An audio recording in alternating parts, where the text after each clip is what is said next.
again, guys. Back at it for some more driving with Dave. I don't know if I'm going to call it this. I'm going to call these segments "Driving with Dave." But this is the second installation of my This is the second in a series describing the Navy Yard shooting, guys. Survived through, I guess. I don't know if survived is an appropriate term or not. I guess you could say I survived through it. I think the last time we left off, I was describing how I got led into a secured building where the events kind of unfolded in front of us.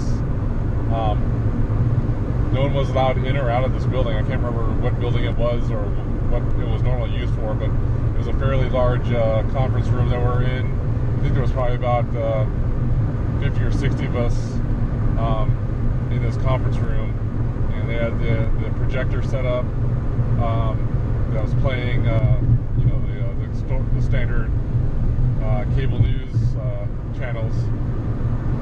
So we're basically watching the news literally unfold in front of our eyes, right down the street, seeing the buildings that we're familiar working in and around, seeing the footage being taken from news helicopters as well as people on the streets or newscasters on the street, trying to get interviews, trying to see the newscasters trying to figure out what's going on.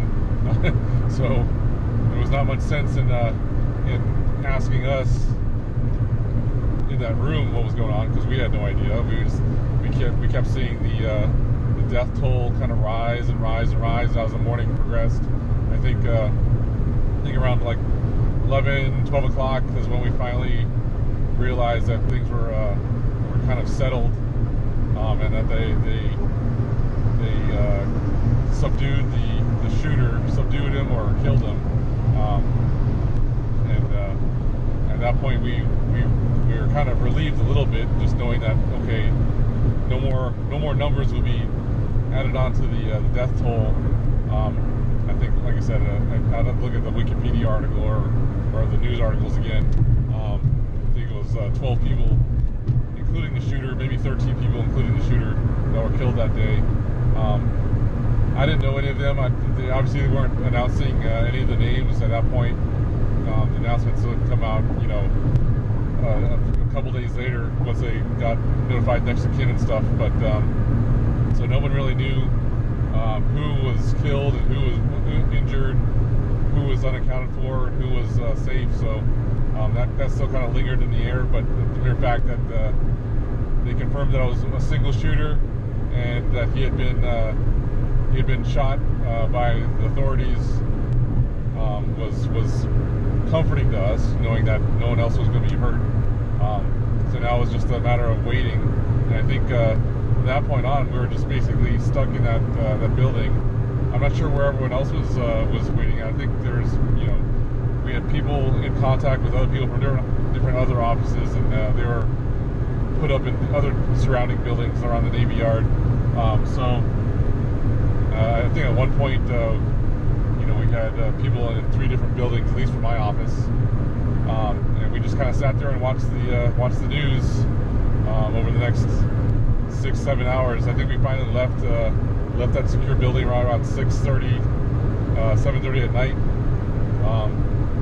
It was August or September time frame, so it's still pretty light outside. So was able to get home right at sunset. But from that point on, when we found out that around noontime that the shooter was identified, he was subdued and suppressed, and we were allowed to leave. It was basically, I think we're told that they were clearing out every single room in the building to make sure that they got all the survivors and accounted for all the injured and deceased.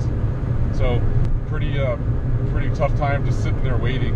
At one point, I think some of the office workers there that worked in the building that we were at, they kind of scrounged around everyone's desks and found little snacks for us to eat. Someone came in with a basket full of granola bars and and some fruit that was kind of sitting around. So at least we were able to get some snacks. Obviously, they had coffee and water for us. I do remember one thing. They had asked people if there was anyone that with immediate medical needs, people that needed like insulin shots or some kind of medication, right then and there that they took on a regular basis.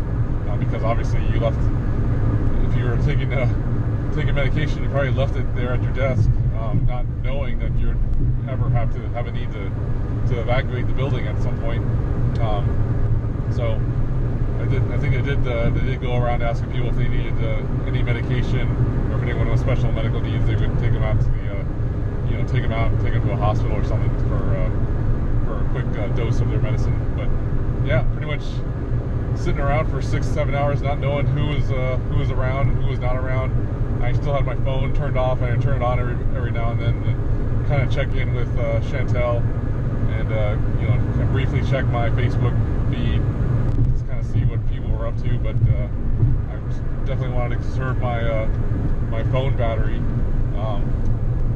So yeah, that's it for this installment. I think I have a third installment coming up, and we'll write more about how this day ended. So thanks everybody, and don't forget to subscribe.